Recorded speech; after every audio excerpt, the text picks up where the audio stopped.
Hello everyone, I'd like to welcome you to the webinar. We'll be starting shortly. I just wanted to welcome you and let you know that when you're not speaking, if you're on your computer, you should have a menu on the side, on your right-hand side, that shows you a couple of different things. It shows you a red arrow. You don't really need that one too much. And it also shows you a green microphone. When you are not speaking or asking a question, please mute your microphone so that we cut down on as much background noise as we can.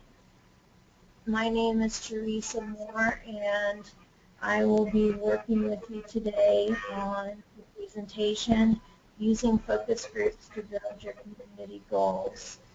And Brian, would you like to go ahead and start, please? Can you hear me? I sure can. Okay, cool.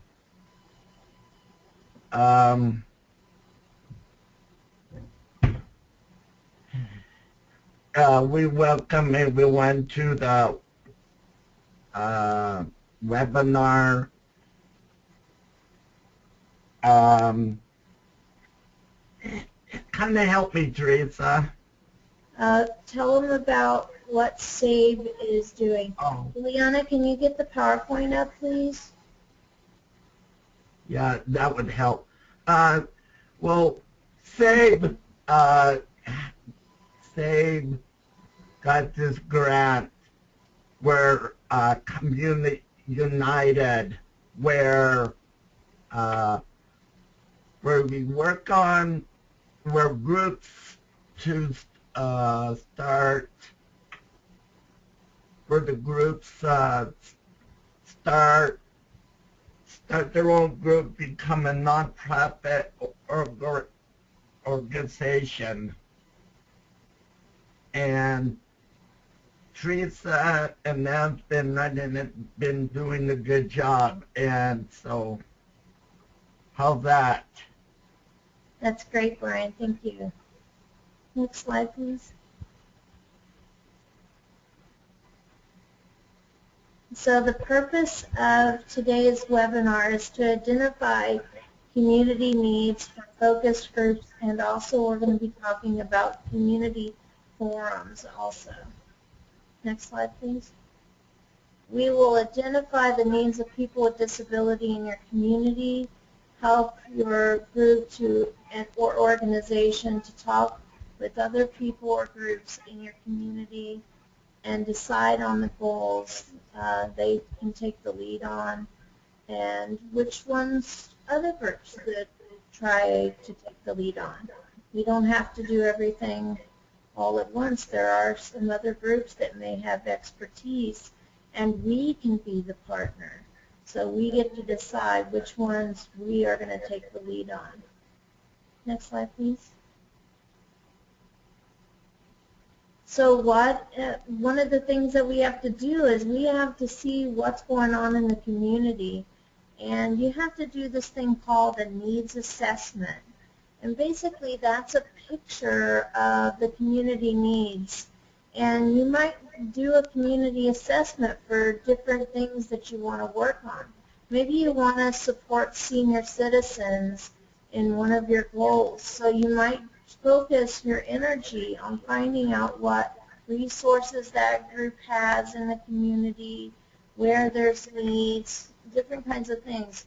And you know, a couple of other groups that you might work with is maybe there's a lot of gang activity, maybe there's some teasing going on for people with disabilities, and you want to help to stop that and make the community more aware of what's going on with some of the teasing or different things that might be happening with gang activity. Maybe it's that there's graffiti all over the place and it's, you know, hurting a lot of people's property values. There's a lot of things that we need to know about. Maybe it's that you want to do a needs assessment for young people, maybe to keep them out of those gangs that we're talking about. Or it could be directly people with disabilities. Maybe there is some needs that you're seeing unmet, and you want to work and focus on those. So sometimes we work on our disability-related issues in our needs assessment, and sometimes we work with on other things that we see that are needed. Because if other groups are not doing well, it's probably that we're not doing well either. So that's something to keep in mind when you look at that picture of your community. Next slide, please. And so what is needs assessment? It's all about gathering information about the community. And you can do that in a lot of different ways. You can do surveys or have questionnaires where you ask a list of questions, and what people say helps you decide how you might go about working on the needs in the community. And you can ask other organizations who are working on similar issues or problems, because they may need some help with it, and your goal might be to partner with them to make the most impact that you can. Because we don't want to be doing a lot of work that somebody else has already done and use our energy all up and then realize that there is a piece that we should have done that we didn't do, but now our volunteers are all exhausted from trying to do things that other people were doing already, and we weren't part of their group. And so not only confuses us, but it confuses the community. What are we actually working on? Where's our strengths? Why should they support us? Those kinds of things. Next slide, please. You can do surveys in a lot of different ways. Surveys you can do that over the phone, which I really like, because I think that personal connection is really helpful. But you can also do things through the mail. They don't get as much return as they used to. And so we might include email in that one also. You can go door to door if it's a community where you feel like that's a good way to do things, if it's safe and all of that stuff. Maybe going door to door. You know your neighbors, you know the people on your street, and they know you, and going door to door is actually the best way to do it. You get to decide how best to use your energy. Also, interviewing community leaders is really helpful because you can see what their priorities are, and you can also tell them what your priorities are. So it's a listening and a giving of information when you talk to community leaders. Maybe they can help you. Maybe they have it lower on their list, and we want them to move it up on their list of priorities, the things that they think are important. And here is the using of focus groups. Let's talk about that a little bit. Next slide, please. So you may need to do a community assessment because you just don't know all the resources that are out there. And so you do it to learn more about what the group or community needs. Sometimes inside of our own group we know that there's a lot of things going on for people and that they're having a hard time. So it might be within our own group that we talk about these things and identify the critical issues for our community. And when you talk about working on things, it's really hard to do that without any money at all, because maybe people need to get bus passes or something like that. You might need a little bit of money just to make sure that you get out in the rural communities to get their information too, because we don't want to leave them out. Next slide, please. And why do a needs assessment? Let's talk about it a little more.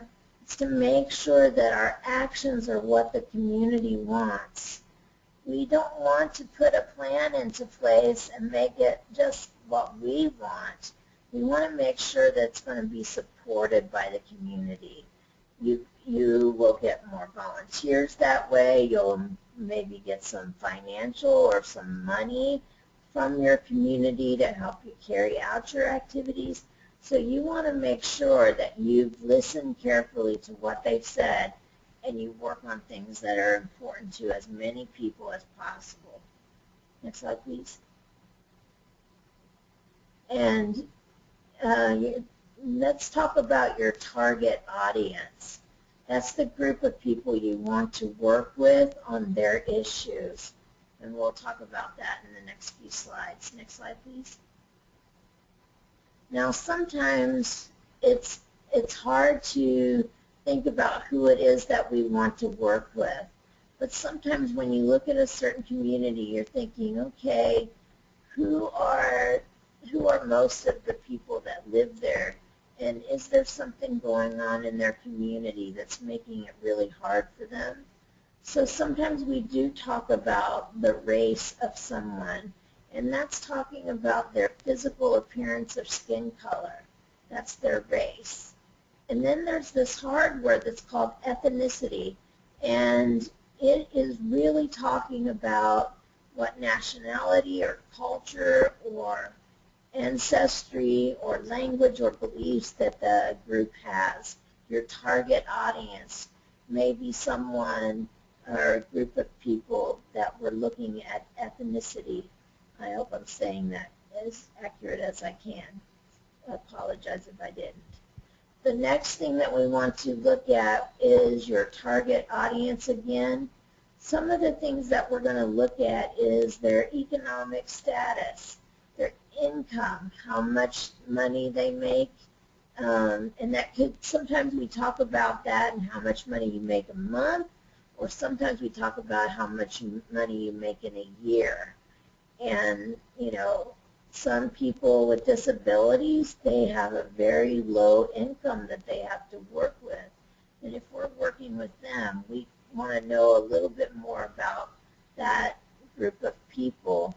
We might, you know, get some information about how much income they have. Or education. How far did you go in school? Did you get high school certificate or diploma? Or did you go to a trade school where you learned a skill? Or did you go to a college and get a degree? That is all important because that helps us know if it's going to be difficult for that group of people to get better paying jobs a lot of times. And then here's your occupation. That just means what kind of work you do. I know it's a hard word, but occupation means what kind of work you do. Next slide, please. And so the next items that we might look at is technology. Do you have personal technology like computers, cell phones with internet on it, the ability to have an iPad or something like that?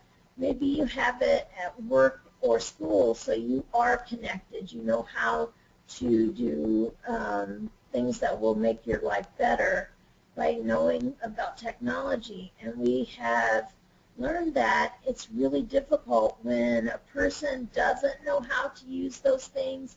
It makes it really hard for them to do some of their personal items because it's hard if the company or agency says you need to just go to our website and fill this out. Well, if you don't know how to, if you don't have the technology or know how to use it, that can really be hard.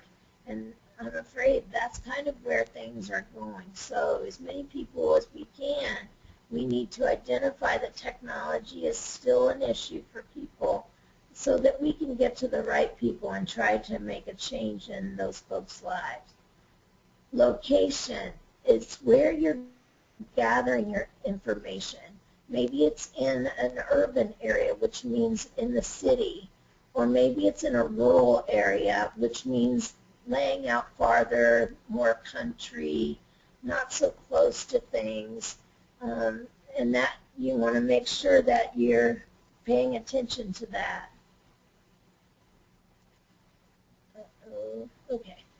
And transportation, do you have it or not? Is it enough? Does it allow you to take the good jobs? Is it getting you to school and back home safely and on the times that you need it? Or do you not have any at all? That's just really hard, and it takes a lot more planning. And we need to know that so that we can work on goals that are helping improve transportation for people in low income especially. Next slide, please. This one is language, and it could be the language that people use at home is different than English, or communicating with people who use assistive technology like Braille or communication boards.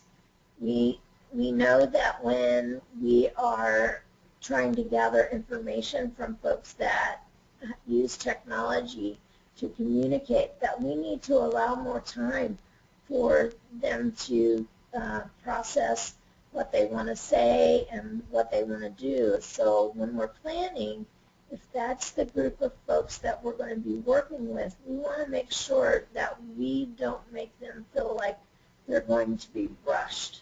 That's kind of insulting to folks that use technology to communicate. Next slide, please. And here is where you can get some information that may be helpful to you, is the census data.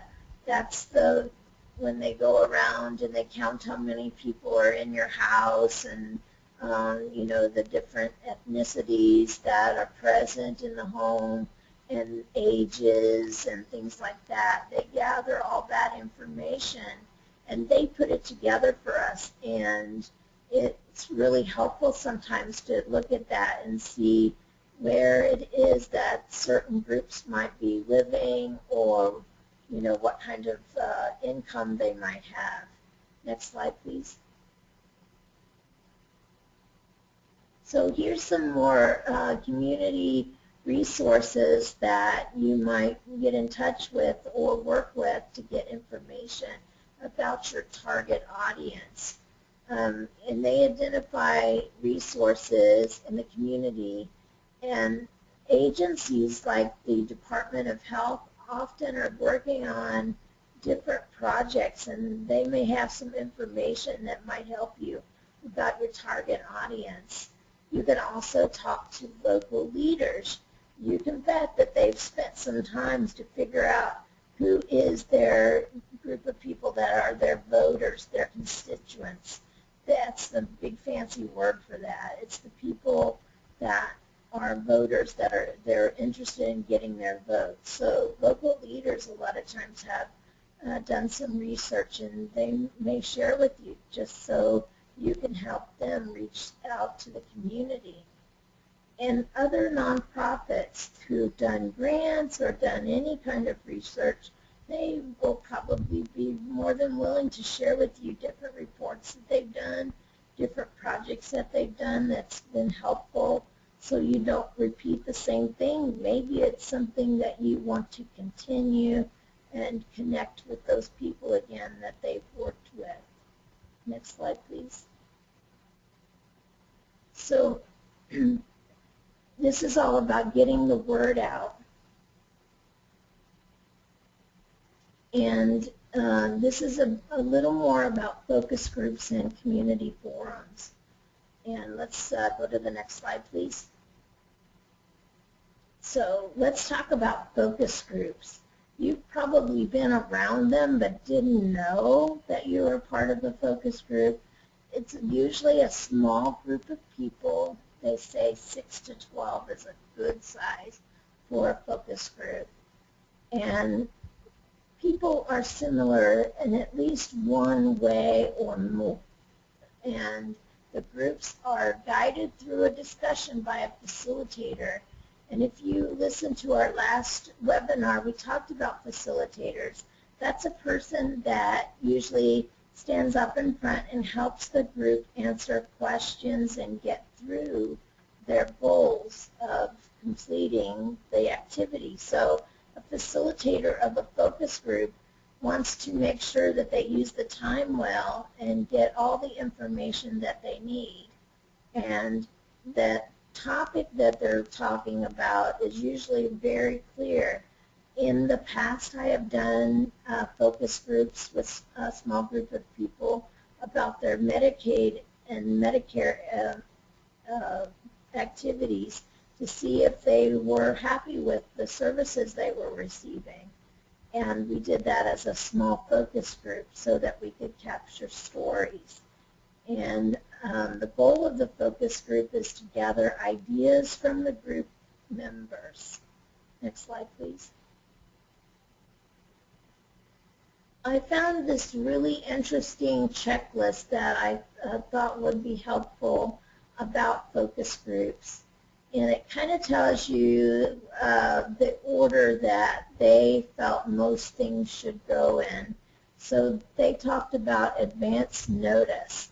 And what that means is that you're going to make sure that people know about the focus group ahead of time.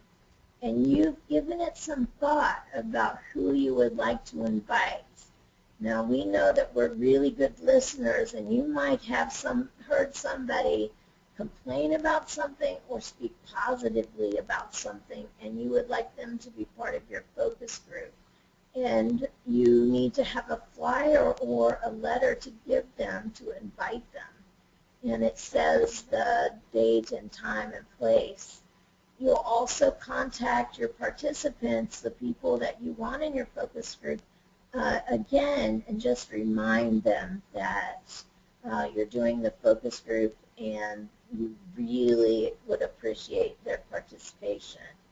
Next slide, please. So here are some sample questions that you might ask during a focus group. And they call it logical sequence. And basically that means that you give questions in an order that makes sense for getting the information that you need. And you focus on learning your key questions. If you're a facilitator, which somebody is going to have to take the lead and be the lead speaker and help facilitate the focus group.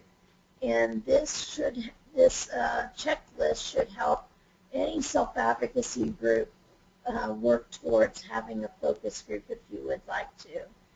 And some of the sample questions that might be asked is, would you explain that a little more? So if I, for example, at my Medicaid focus group, I would say, what is the story or the example or experience that you've had with Medicaid? And they might start talking, and they may have missed some of the details that I'm looking for. So I'll just ask them to explain it a little more. And then if I'm not sure, I might say, would you give an example of what you mean? Just so that I can get even closer to their story. Whether it's good or bad, I need to hear it because that's what gathering information is all about. And then you just make sure that the person feels like they have gotten to speak their mind about the issue by asking, is there anything else, before you move on to the next person, because that could make that other person that's been speaking feel cut off, and we don't want that. We want them to feel like everything that they told us is appreciated. Sometimes it's a little different than what you wanted, but you try really hard to help them stay on track and make sure that they're answering the questions that you need about the topic that you're doing your focus group about. Next slide, please. And there's this thing called logistics, and basically it's the details of the event that you're going to have. And here's some of the things that you might look for in your logistics, your details. And you want to make sure that the room is accessible for people who use wheelchairs.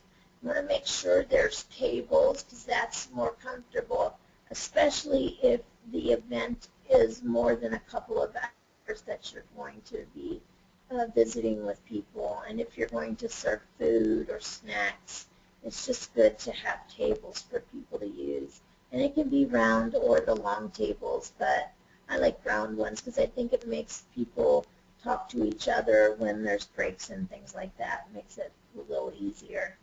And you want to make sure that one of the things that you think about is making the room comfortable in temperature and the seats too. Because if it's too cold, people are distracted. If it's too warm, people get sleepy. So we don't want that. We want an alert but not freezing. And we want to make sure that the seats are comfortable as we can. Sometimes we don't have a lot of control over that, but if you know that those seats are uncomfortable, give opportunity for a few more breaks or for an activity that people can move around a little bit, because that's just so hard to do for a long period of time. Also, you want to make sure that if you're going to have a larger room or group, you want to make sure that you have microphones. Even the loudest of speakers, when it is time to speak for hours, that's just not good for their voice, and it makes people who use hearing devices, hearing aids and such, really uncomfortable because they don't, sometimes people are shy and they don't tell you that they really can't hear you, and that's a person that we lose, and we don't want to do that. Next slide, please. Logistics continued. You as the planner, the group that's getting everyone together, you want to make sure that you show up early to set up. It is really important that you look together when the group is coming in. They'll feel like it's a well-planned, well-organized event. If you are not well-organized, people are going to know it, and they'll feel a little less likely to believe what you're, as a professional group, what you're trying to do. So we want to try to set up early if we can. Sometimes it doesn't happen, but it does help in your credibility and people thinking that you're a well-organized group.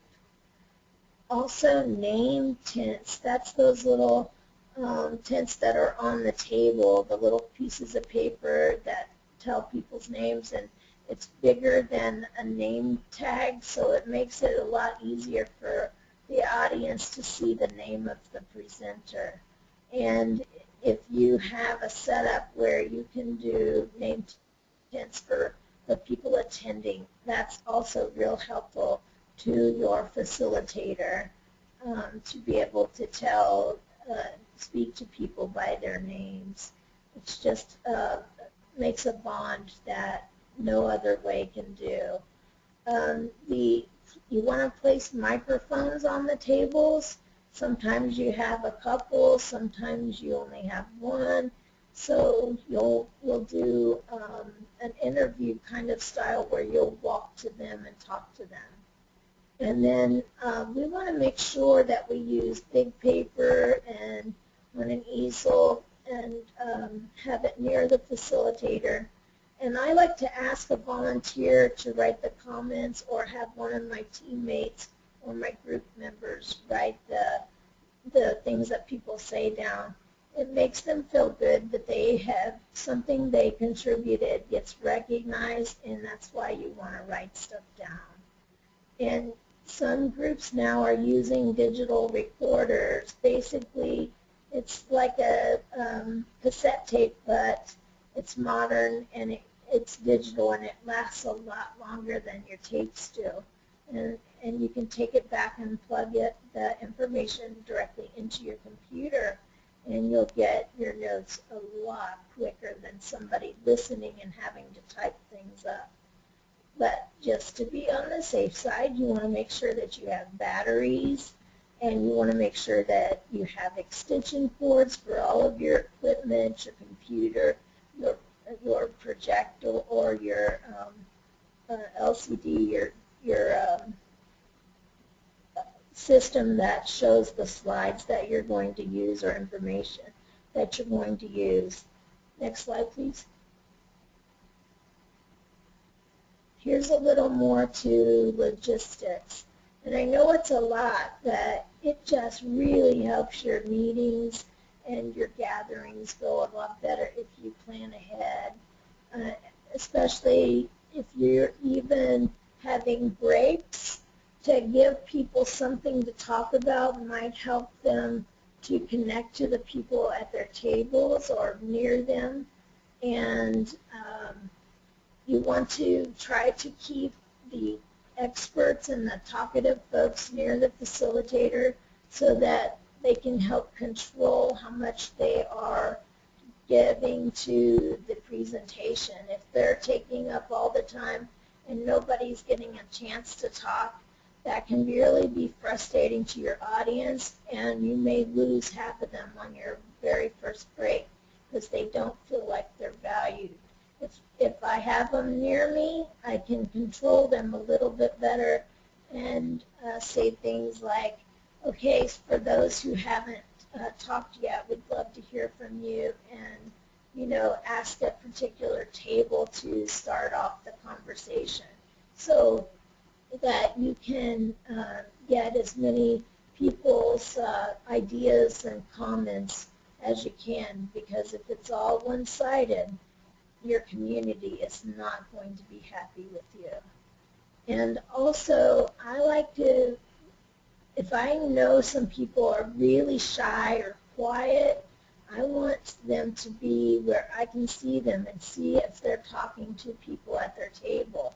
And I might actually go up during a break and introduce them to each other, even if they just barely did that. If they're, really shy, they might say a couple of words and then they stop. So you as a facilitator, you help them get a conversation going and talking about the topic a little more. And so when you get back together from the break, they feel like they have something to say. And I will also go up to individuals and say, I didn't hear what you had to say. Would you like me to add some items to the list? And I will come back to the group and say, well, I was talking to some folks during the break, and we want to add some more ideas. Is that okay? And you go ahead and add them in. And if you have handouts, you want to make sure that you have more than enough handouts for everyone. Next slide, please. Now, if you're looking for a facilitator or a moderator, they use moderator on this too. It's a hard word, but basically it's a person that keeps things moving. And so you might see the word moderator or facilitator, and this is skills that that person needs to have. And sometimes you think it's somebody in your group, and then you ask these questions. Are you able to not show your feelings about this subject? And are you able to not butt in and give your personal ideas or comments? And if I usually lose the group member who wants to facilitate right there because they really want to give their ideas and comment on things, and that's really hard to do. So you might have to ask somebody from outside your group to help you with this because they have so much emotion tied to the issue. And then if you are going to be the moderator, you want to practice your introduction, your welcome to people, because that'll help you get rid of some of your nerves if you practice that part. And then when you look at your questions, you'll have meetings with the group, and they'll say, this is the information that we're looking to gather from the focus group, and if you could help us get that, that would really move things along on our progress. And so you'll have some of the questions that the group has given you, and then you might think of some questions too, and these key questions, you might want to practice them so that you can do them clearly and without confusion. When you are a facilitator or a moderator, you have to watch the time. You really have to be aware of what's going on and make sure that you can get those questions answered that the group has asked you to help them with. You have to listen carefully and make sure that the questions are answered. Sometimes people will answer and you're kind of searching for, was the answer in there? Was that something else? So you might have to ask follow-up questions like we practiced before. And use questions to look for information. So you might be a person that has to ask those follow-up questions. Okay, can you tell me more? I'm not sure I'm getting what you're saying. Can you give me an example? And so you make sure that you understand it so that you can get the questions answered that you're there to give about the focus group.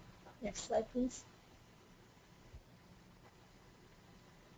So here is about community forums. Community forums are the large groups. And the large groups are because it's well publicized. And that means that you got the word out.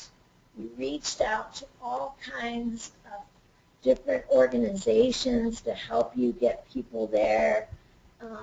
And makes sure the forums are a little bit easier for more diversity, more people from different backgrounds, more people from different parts of the community that you're talking about, whether it's in a county.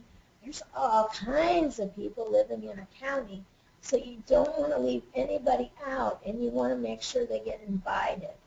And forums are used to increase the understanding of the community's resources and strengths, but also their needs or their problems. So a community forum really is about getting to know what's going on in the community. Next slide, please. And again, your facilitator helps you lead the discussion, and sometimes there are several facilitators and they might break up the topic because it's just so complicated. So they might help break it up and speak to different parts of the topic.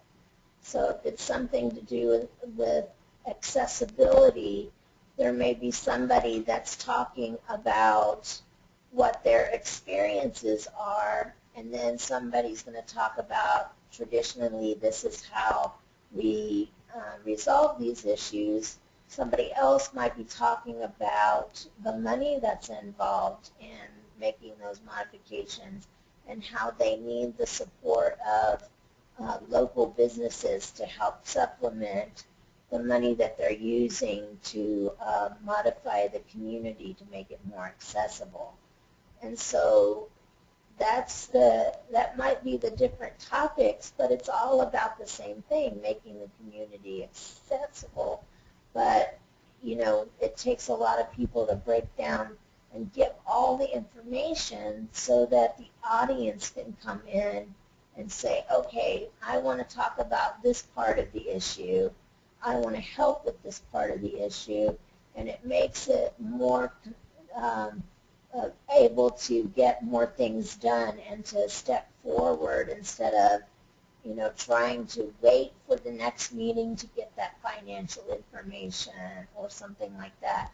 You want to keep things going. You want to make sure that you've invited the right people to tell folks about what's going on so that you can use this to really start getting something accomplished. Next slide, please.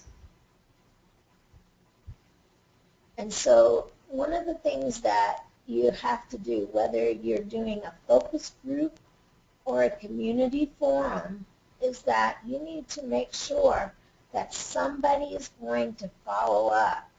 People will ask, hey, what happened after that meeting that we went to? I didn't see anything in the paper about it. I didn't get any letter or follow-up flyers or anything that told me the news about what we accomplished and maybe some success stories that we were able to do because we had the focus group or the forum. And people will get really frustrated. So you need to make sure that you get those big papers that you've created during either the focus group or the forum. It's pretty much the same kind of follow-up because, you know, it's just about sharing information and making sure that people feel appreciated. So you have your big papers to get in order, and you need the team to review some of the things that you've written so that they can say, oh, no, I don't think that's what they meant. Let's talk about that and make sure that you get the information correct, because you will have some very upset community members if you do not get what they said correct. And then you need to write it up and put it in newspapers, or you can do a 2-page flyer about it and call it a news update on the focus group. People really enjoy being recognized for all the work, and it's not individual recognition they want. They want community recognition and to realize and be a positive impact on their community. So it's really important that we just don't let stuff sit for months and then come up with it, because people need almost immediate feedback. So you want to get that out as soon as you can and start working on the problem-solving areas that people came up with. And call back on them. If you got their name, call on them for more help. You can do that too, and that really helps people know that you were listening and you appreciated their words of wisdom or information they provided. Next slide, please. So one of the things that's been really hard for self-advocates is to advertise or tell people about your events that you're doing, and that's called marketing. That's getting the word out. And just as like you are trying to sell something, you're trying to get people to think about who else they can talk to get folks for the focus group.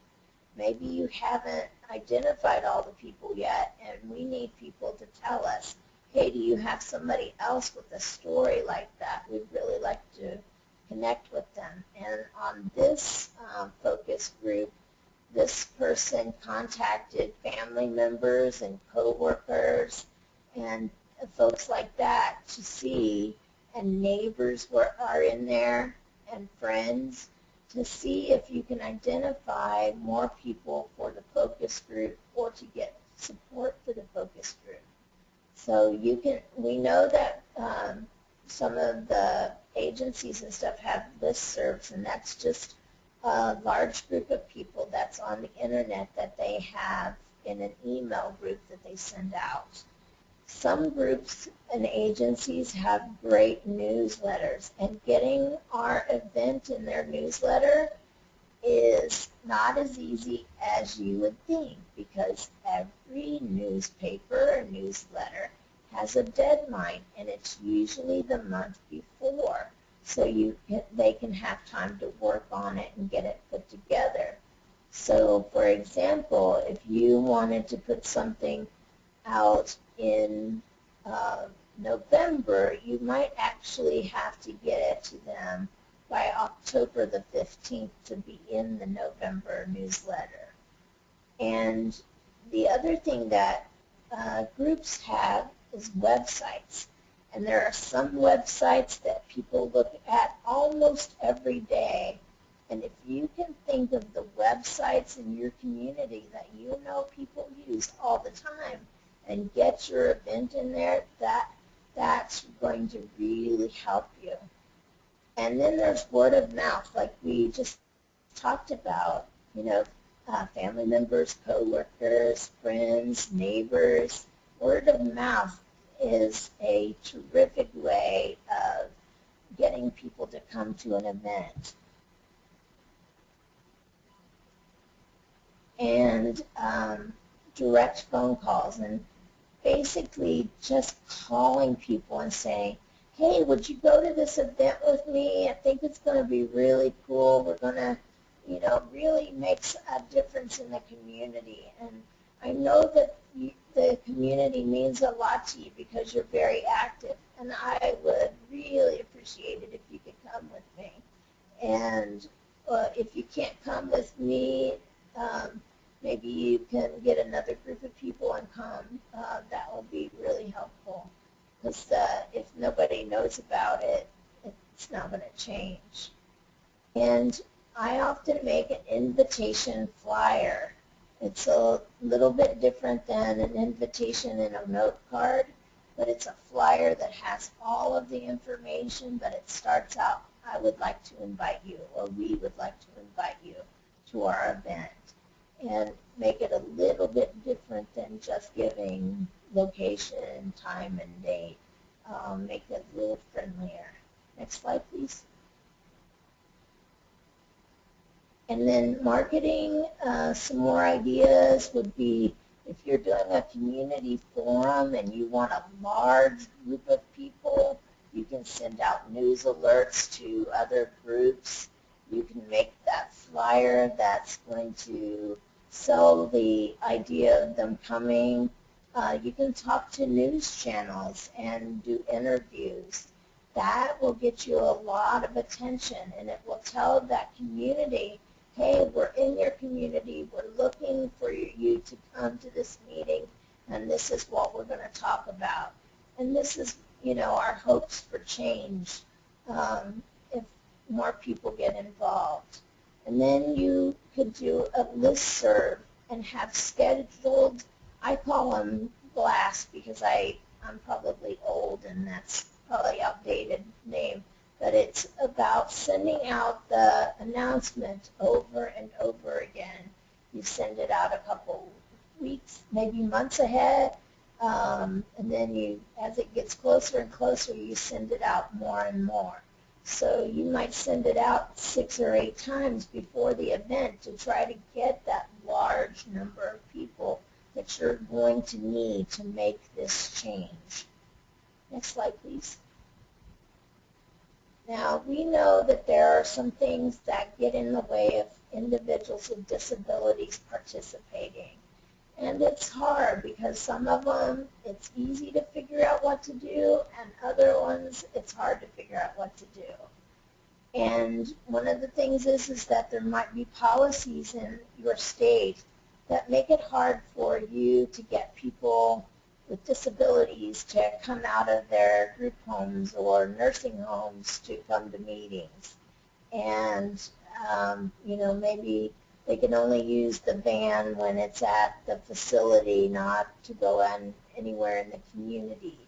And we know that there's competition. There are other groups that are doing other forms of focus groups, and maybe by, fate, it's the same week as yours. And people are torn, so they'll go to the one that interests them the most. And sometimes making change in your community, it's a little hard for you to sell that idea. So you have to get really good speakers or something like that to make yours a little more attractive to draw people to your event instead of them going to the competition. day programs, not letting people meet. We know that this happens in some states, and it does make it hard for you to bring people together to get the information from them that you need. Um, and we're trying to help them, but sometimes it's hard for people to see that and to know that we're not going to do anything to hurt them. We're actually trying to help the individuals that they serve. And then transportation to get to events can be really difficult, and it takes a lot of planning for you to get the most people there. Maybe you need to think about where you're having the event and make sure that it's on a bus line, or that you're in the center of the county or the community so that it's not so hard for people to get to you. Next slide, please. So one of the things that you can do, really, I've talked a little bit about some of the ideas that I had, but when you're facing different kinds of issues or barriers, it's really important that you talk about them, that it is part of your planning. Hey, what are we going to do about this? It's really, if we want people of this age group, then we got to make sure that it's on a day that their parents can bring them, if it's about youth. You talk about that openly, and talking about the barriers is just as important as planning the food that you're going to have. So we want to make sure that we put that in the priority list and that it doesn't get overlooked until, we don't have the target audience that we're looking for because we didn't answer the questions about how are we going to reach people who don't have transportation. So it's good to brainstorm about that and how you're going to work around those barriers. Next slide, please. And activities about working together. Attend meetings of other groups. So you've got to go and find out who's in the community. You can't work by yourself and not know that this group down the street is doing the same thing or something really close to it. So you need to make sure that you know what other organizations in the community are doing and how they're approaching the issue. Maybe you have a different way of getting it done than they are, and you can, work in that way. And you want to brainstorm how you can work around the issues of that kind, because again, what it makes you unique or makes you different or has a new approach to something or a new way of doing things, you got to talk about that before you get too far along. You need to brainstorm that at the beginning, not at the end or in the middle when you haven't even thought about the issues or struggles that you're going to have to be successful. Next slide, please. Brian, are you with us? I'm here.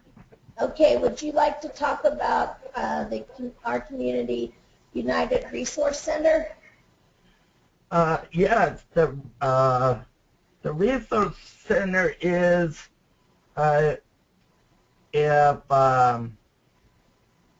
if anyone needs information or learn how to do things, they can get hold of the resource center, which is saveus.org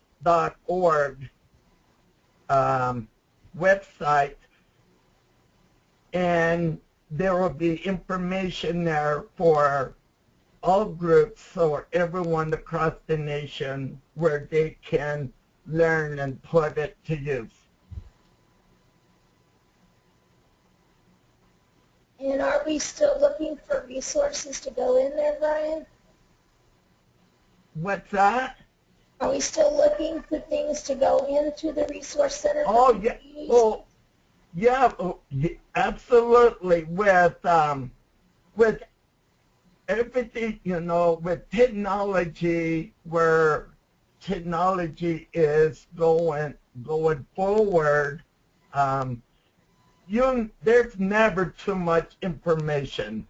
So we're looking for any information. It's like one area might be really working for them, and the other area they're struggling.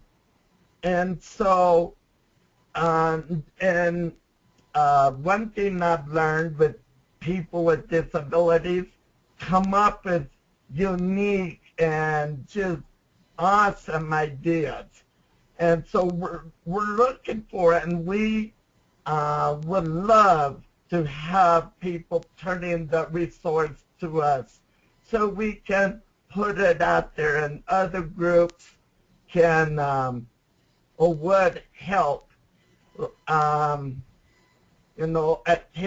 activities, organizations, PowerPoints, any helpful hints, handouts, that's all in the Resource Center.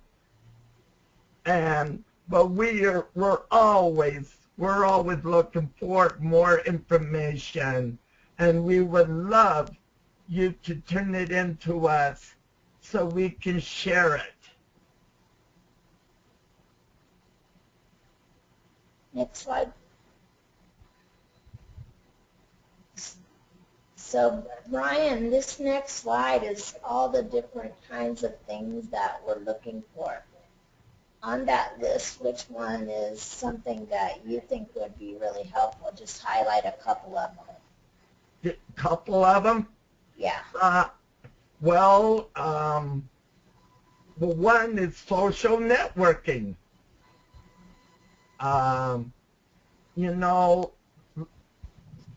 Learn to do that helps a lot. And I think another is the bylaws. If you don't have the bylaws in your group, then your group is just it's just like a wild horse. They're running free, they're going, and bylaws kind of helps focus the group, where you focus and you're like it's the law of the group, and it helps you to reach your targets if you have the bylaws. Next slide, please. Can I talk about this one, Brian? Sure. Okay, so if you're wondering if something you have is something that we would like to have in the Resource Center, it might look a little something like this. It's friendly to use. It doesn't it has lots of words, but they're really, really important words. But they're not real complicated sentences. It's friendly to use. It has lots of graphics to make it interesting, and it would be something that any group could use. That's the kind of stuff we're looking for. Stuff that, even though you used it for your group, boy, a lot of people could use that information. So that's the kind of stuff that we're looking for. Next slide, please. Do you want to talk about this, Brian, or do you want me? Well, I'll give it a try. Okay. Probably you can jump in if you see the need. Okay. Our review form is, just let us know how we're doing, how the when we have these monthly things going on, that we can, like, for example, there's towards the bottom, it says use a computer program that's easy to work with, provides information, and that helps us, and that helps Teresa to, make it where it works for you, where it works for people. And the more we turn these, let them know, the better it's going to be for you. That's great, Brian. Is that We also, close? yeah, go ahead. We also use this to evaluate each document that comes in. So we know that some of these things are the typical things that self-advocates look for if they're looking at a friendly document or a friendly website. These are some of the things that they would be looking for. And this was created by the planning team. And if you would like to evaluate the webinars using this form, I think that would be great. And we can send that to you, and you can send it back. And we'll take it to the planning team and make the changes if we need to change something. Next slide, please. Brian, you want to tell us what the next webinar is about? The next one is October 7th, making plans and carry out our activities.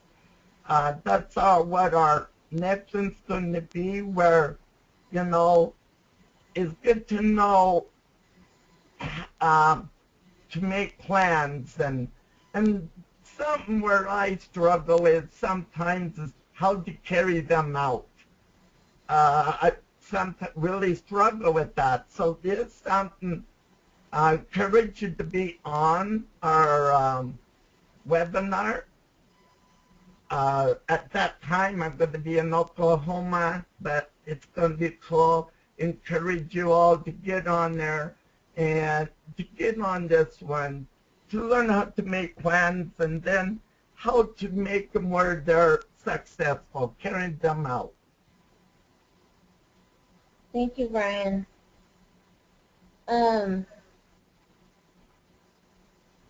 Juliana does not have sound, but she can open up the lines. Does anyone have any questions?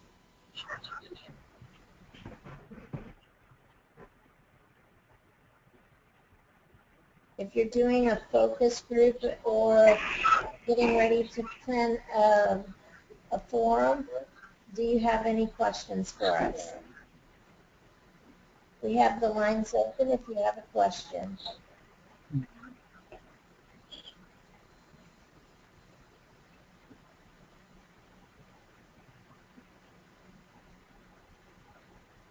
Okay, hearing no questions, I just want to remind you that the tools that you have been listening to will be up on the Save web page very soon.